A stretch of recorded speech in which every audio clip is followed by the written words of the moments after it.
সকালে ঘুম থেকে উঠে রেডি হয়ে যতই ঘোরাঘুরির উদ্দেশ্যে রওনা দিই না কেন, আসল উদ্দেশ্য কিন্তু পেট পুজোই থাকে আমার। ঘোরাঘুরি তো খুব ভালোভাবেই হলো, এরপর চললাম খাওয়া দাওয়ার দিকে।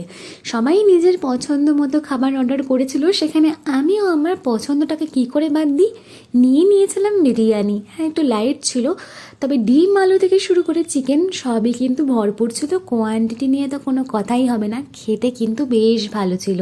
এরপরেই চললাম রানী ভিক্টোরিয়ার উদ্দেশ্যে। সেখানে ঘোরাঘুরি কমপ্লিট হওয়ার পর বেরিয়েই চোখে পড়লো অনেকগুলো দোকান, কিন্তু একটা দোকানের দিকেই আমাদের ফোকাসটা গিয়েছিল।